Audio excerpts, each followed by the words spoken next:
नमस्कार, जनभावना टाइम्स में आपका स्वागत है और मैं हूं आपके साथ प्रिया शर्मा।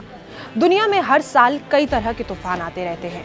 इनमें से कुछ कमजोर तो कुछ बेहद खतरनाक साबित होते हैं। भारत के कई इलाकों पर चक्रवाती तूफान का खतरा मंडराता रहता है। अब इसी बीच खबर सामने आ रही है कि देश में एक और नया तूफान दस्तक देने वाला है। भारत मौसम विज्ञान विभाग ने बुधवार को बन रहे इस मौसम के सिस्टम के संबंध में चेतावनी जारी की है कि बंगाल की दक्षिण पूर्व खाड़ी और उससे सटे दक्षिण अंडमान सागर के ऊपर कम दबाव का क्षेत्र अब एक अच्छी तरह से चिह्नित कम दबाव वाले क्षेत्र में बदल गया है। अब आपको आसान भाषा में समझाते हैं कि आखिर इसका मतलब क्या है। हमेशा सागरों के ऊपर, गर्म इलाकों के ऊपर जो बिपरजॉय जैसे तूफान हैं वो आते रहते हैं और बनते रहते हैं। जहां का औसत तापमान 28 डिग्री सेल्सियस या उससे ज्यादा होता है, वहां समुद्र के पानी का तापमान ज्यादा होने की वजह से, यानी कि बढ़ने की वजह से, इसकी ऊपर जो हवाएं होती हैं वो गर्म हो जाती हैं और जब ये हवाएं ऊपर की तरफ उठने लगती हैं तो उस जगह पर दबाव का क्षेत्र बनने लगता है। इसे भरने के लिए जो आसपास ठंडी हवाएं होती हैं वो कम दबाव वाली जगह की तरफ जाने लगती है और गर्म और ठंडी हवाओं के मिलने से फिर ऐसे तूफान बनते हैं। इस चक्रवात की वजह से तेज हवाओं के साथ बारिश होती है। तूफान की हवा की रफ्तार 35 किलोमीटर प्रति घंटे से लेकर 200 किलोमीटर प्रति घंटा या उससे ज्यादा भी हो सकती है।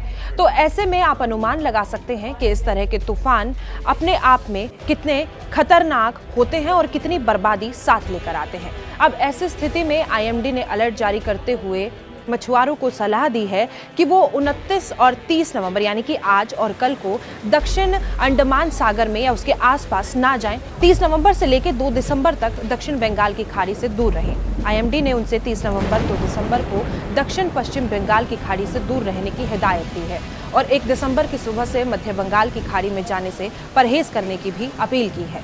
अनुमान लगाया जा रहा है कि सिस्टम के पश्चिम उत्तर पश्चिम दिशा में आगे बढ़ने की उम्मीद है, जो धीरे धीरे नवंबर तक दक्षिण पूर्व बंगाल की खाड़ी पर एक दबाव में बदल जाएगा। अगले 48 घंटों के अंदर अंदर दक्षिण पश्चिम और उससे सटे दक्षिणी बंगाल की खाड़ी के ऊपर एक चक्रवाती तूफान माईचोंग के रूप में विकसित होकर और इसकी और ज्यादा मजबूत होने के अनुमान लगाए जा रहे हैं। आपको बता दें कि मौसम पूर्वानुमान एजेंसी के मुताबिक निकोबार द्वीप समूह के अधिकतर इलाकों में हल्की से मध्यम बारिश हो सकती है और आज 1 दिसंबर के बीच, यानी कि आज से लेकर 1 दिसंबर के बीच भारी से बहुत भारी बारिश होने की संभावना है। अंडमान द्वीप समूह के अधिकांश इलाकों पर हल्की से मध्यम बारिश होने की संभावना है।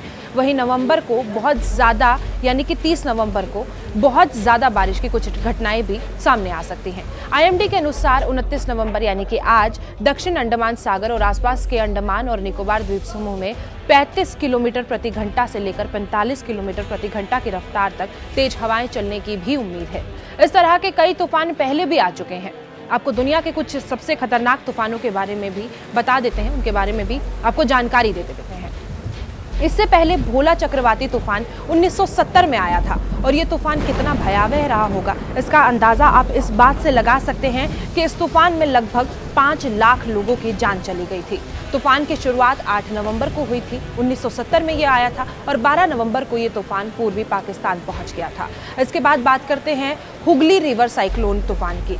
इस तूफान की वजह से 3.5 लाख लोगों की मौत हो गई थी और ये तूफान भी इतिहास के सबसे खतरनाक साइक्लोन में गिना जाता है।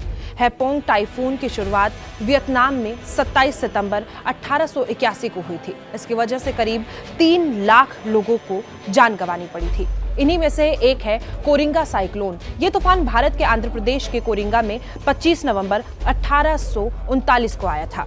इस तूफान के कारण समुद्र में 40 फीट ऊंची लहरें उठी थी। इसकी वजह से करीब 25,000 जहाज बर्बाद हो गए थे।